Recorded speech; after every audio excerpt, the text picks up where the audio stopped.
Today I'm going to show you this look from scratch using some of my favourite high street recommendations. I've got my favourite lip gloss from the supermarket in here. I've got a mascara that costs £3.30. It's all going on and I'm actually so happy with the makeup. Like, even though they're great affordable options, it doesn't mean the performance is any less because they're less expensive. So I hope you enjoy.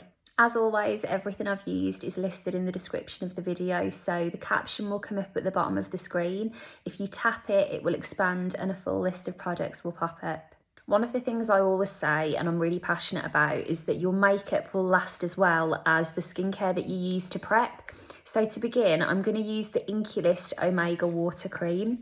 I was having a discussion with my sister a few weeks ago, and essentially I was saying that when it comes to rosacea, because it's a medical condition, ultimately you need to seek medical advice for it, but that there are brands that have lovely solutions that aren't necessarily specifically a rosacea treatment, but that won't exacerbate the redness.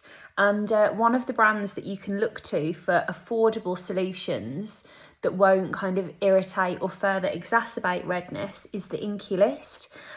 This is the Omega Water Cream, which is really lightweight, easily absorbed. I'd also recommend their hyaluronic acid serum. They have a niacinamide serum, but generally, whether you've got rosacea or not, actually, if you just want a great, affordable skincare brand, this is a really good place to start. Now then, speaking of redness, I mean, whether you've got redness or not, I think this is lovely, but in particular, if you do have redness, the Flower Beauty Light Illusion Foundation is so lovely. This is readily available. It's in Superdrug, but it's on the high street. It's actually Drew Barrymore's makeup brand. This is lovely for giving you a really full cover that looks fresh and dewy. And I'm going to apply it with a sponge today, which, if you've followed this page for a while, I'm really kind of experimenting a bit more with sponges. They're not for me as a general rule, but some products seem to work really well with a sponge, and I would say this is one of them. So I'm just buffing this in all over. What I find a lot of the time, if I mention different complexion products, someone will say, well, hang on a minute, you mentioned this one the other day, which one is best, which one do you prefer? And ultimately, I just think there are so many great products on the market, and it's about figuring out which one is going to be best for you. This is a great dewy base that gives a full coverage, that looks really healthy. It's very hydrating, and I think if you were particularly oily, it might be a bit too rich for you. If you were dry, I think your skin would probably love this. Likewise, if you prefer a velvety matte finish, this probably isn't the one for you because it's really luminous. But if you want something on the high street that gives you a really lovely, fresh, healthy skin look, can't recommend this enough. As you know, my kind of holy grail is the Cosmetics CC cream. And I would say that, say for the CC cream, that's your skincare makeup SPF hybrid. Whereas this Flower Beauty would give you a similar finish. It's not quite the skincare cocktail that the CC cream is, but if that's the kind of look you're going for, this is really a more affordable solution to give you a similar finish from your makeup. And I'm just going to take the excess, just kind of all over. I love the finish on that. I'm going to put a tiny bit more on the cheeks. This is the reason why I don't like sponges, or I don't use them as much. They do drink up a lot of your product, and I find that, let's say if I'm used to using one pump of a foundation with a brush, the minute I try and apply it with a sponge, I need 1.5 or 2 pumps to achieve the same finish. I do dampen my sponge every time before I use it. That's always something that someone will come back and say, it doesn't happen if you dampen the sponge. But I do find, really, whatever you do, sponges at the end of the day are designed to really drink everything up. And so it's something to keep in mind. Yes, the finish is lovely. but you might need a bit more product to get to that end goal. Now, if I'm honest with you, that's enough coverage for me. I don't tend to get any discoloration around the eyes, but for the sake of talking through like high street beauty favourites, I wanted to show you this collection concealer, Lasting Perfection Concealer it's called. This is collection 2000 fame, and this brand, I would say, if you're looking for things readily available on the high street itself and at high street prices, is fantastic. Really reliable, long wear formulas. This particular concealer really does offer a full coverage, and so I would need the likes of a sponge for this, because without the sponge and that extra bit of dewiness, this might be a bit too drying on me. So keep in mind that this is very velvety matte, but like if you were to use this on something like pigmentation, acne scarring, something that you want that velvety finish on, I think that you would love it. And I'm just using a tiny little bit to brighten the inner corners and outer edges of the eyes. See where I'm putting this concealer as well? That particular kind of alcove of the face, I feel like can have so much discoloration, and if you focus on that, a lot of the time you don't even need to go anywhere near under here, because that will really brighten things up in a really great way. Now, Shazia, you had asked me how to set the under eyes without any caking or creasing or separating. Everyone has a different view on this. For me, the best thing to do is take a small brush and a translucent setting powder and set it as quickly as you can.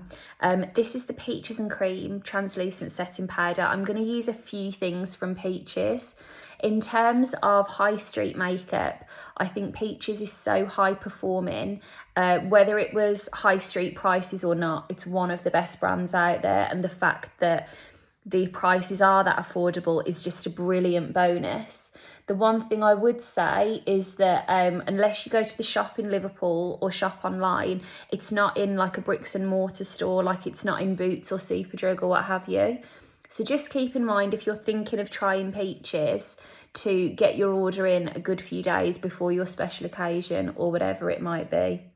But after having harped on about that, I haven't actually told you, Shazia, what I'm doing here. I am really gently, like the brush is barely touching my skin. I'm using such a soft pressure. I'm just gently buffing some translucent powder everywhere that concealer has gone. What that's going to do is lock it into place, prevent it from running around. If you don't like the idea of using a powder, you could do the same thing with a fluffy brush like this, spray it with some setting spray and use that to gently press over the area instead. Now, while I'm here actually, I'm going to keep the same small little brush and just use some translucent setting powder through the T-zone. I'm really not pressing firmly with this, because what I want to do is, oh gosh, a few little strays from that brush. I want to set this into place, and if I press too hard, I'm going to lift that coverage off that I've just spent that time building. And another thing I would say, in particular when it comes to setting powder down the T-zone, I know at first you can feel like, oh, I've just powdered that down and it looked really glowy a minute ago.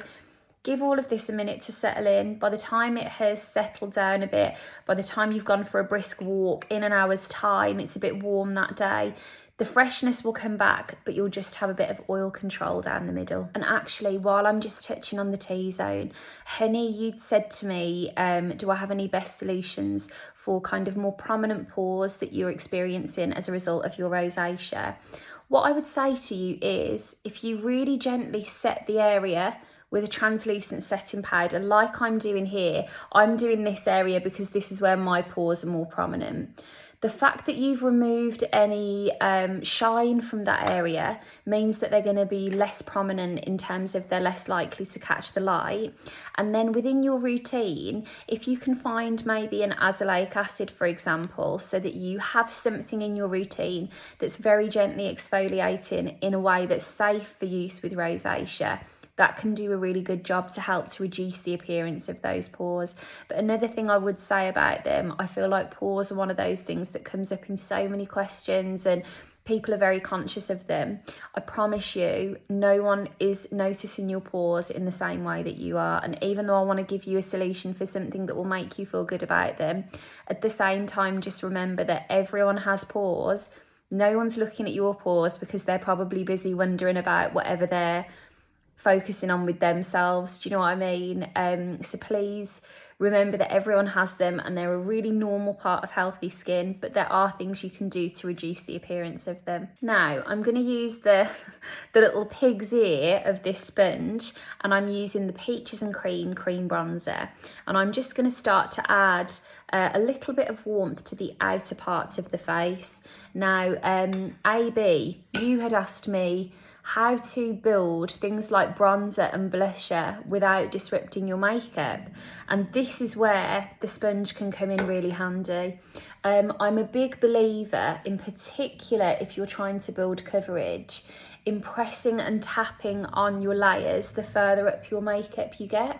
And what I mean by that is, if you were to rub everything together, let's say the amount of time I've spent building the coverage of that foundation, if I rub something over the top of it, I run the risk of everything that I'm layering kind of merging into one another. Whereas if I'm just tapping, then all I'm doing is adding little layers rather than mixing them all in a mixing bowl. So I'm just going to tap this bronzer along the hairline.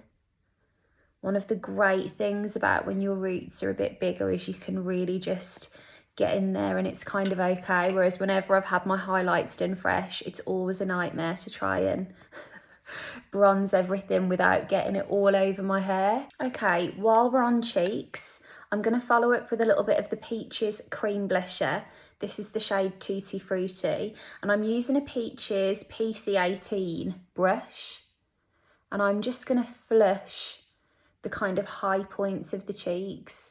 I'm going to do some blusher videos soon. I remember, Claire, you said to me that you wanted to see like all of the different colours that are kind of popular at the moment.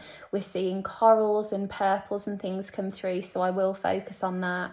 But I had another message saying, you know, the shapes, where to put your blusher.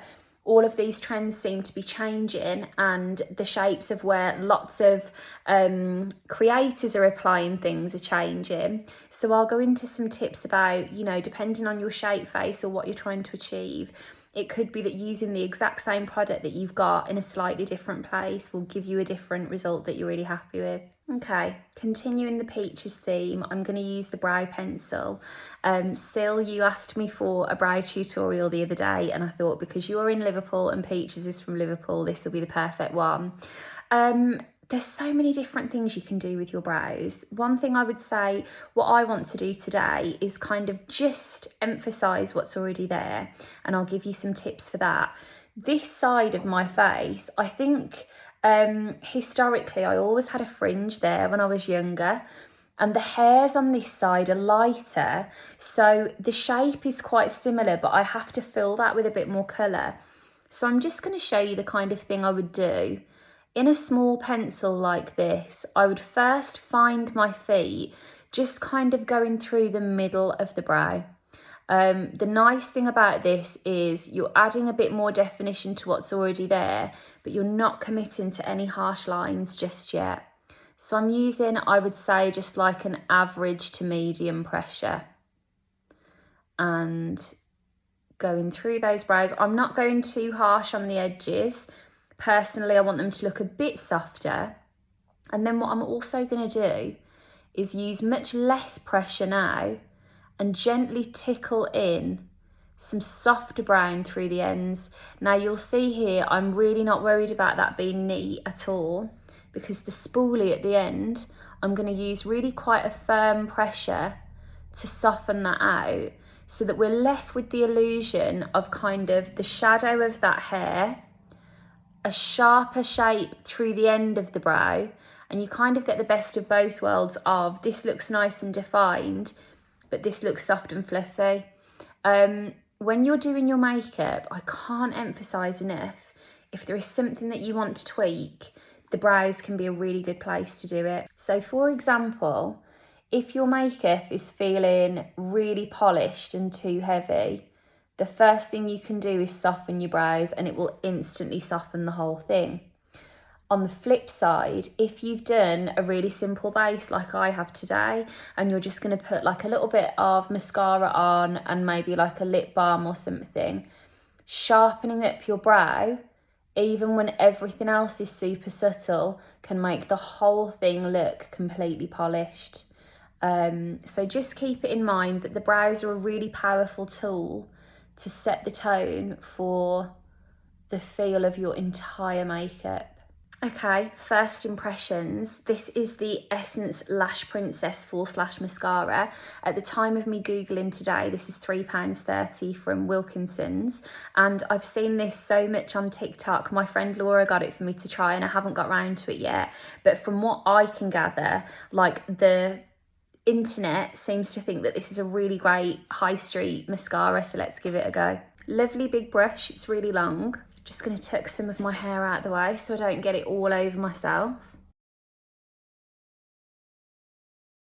That is absolutely wicked. Really like instantly volumizing.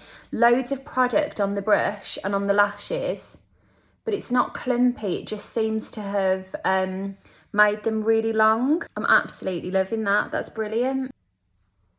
Do you know what? I'm so glad I picked that up. I'll be honest with you, I've had that for ages and it's so almost overhyped that I've just been like doing an eye roll whenever I see it and thinking, oh gosh, like everyone goes on about that. I can absolutely see why. That is brilliant. That happens to me. As soon as something's too overhyped, I can't be bothered to try it. I spent ages before I went anywhere near Olaplex, and now like I would never be without Olaplex. But that was another one that I was like, oh, I'm sure everyone's just going on about it. I stand corrected. Justice for Essence Lash Princess Mascara. I prejudged you, and that is one of the best new mascaras I've tried in a long time. Really love that. And now for these. This isn't viral, but it should be. I have tried everyone's lip glosses and lip products, and I'm telling you, this particular one, the Kiss Me Softly, that is one of my favourite makeup products of all time. I very recently went and got the other shades. That's Sainsbury's own lip gloss. It comes in a lip gloss and a matte cream, and I'm not as much of a fan of the mattes, but the glosses are lovely. I've shown you Kiss Me Softly loads of times, haven't I? So, Lip Velvet, Lip Velvet. Why don't I show you the lip gloss? Although that one would be nicer with my blouse. I'm going to show you the one I always show you, but nice to know we've got some colour options, isn't it? What I did get the other day when I got those was they also have a lip liner. Lovely kind of pinky brown, more so pink than brown, but kind of a dusky rose colour. So I'll start with this. With the liner, is it my favourite high street product I've ever used? Probably not. But is it handy to pick up if you're picking up that gloss and affordable and does a nice job? Yeah, it is. Again, you know where I'm going to send you for your high street lip liners, Peaches and Cream.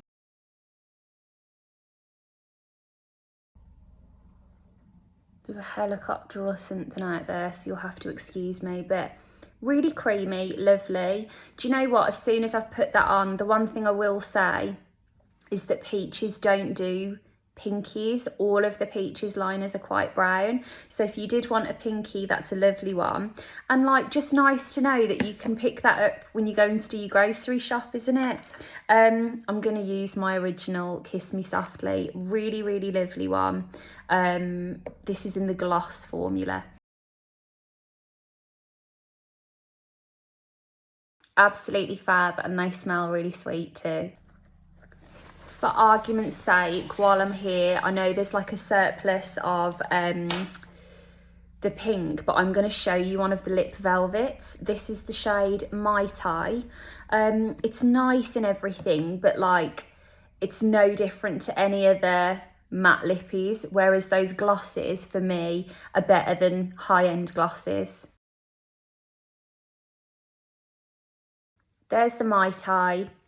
Not quite gonna, you know, set my soul on fire or anything, but again, nice to do a little turn. If you prefer like a matte lip, it's actually a lovely creamy consistency, but also with the kind of more velvety finish. So maybe that's your thing.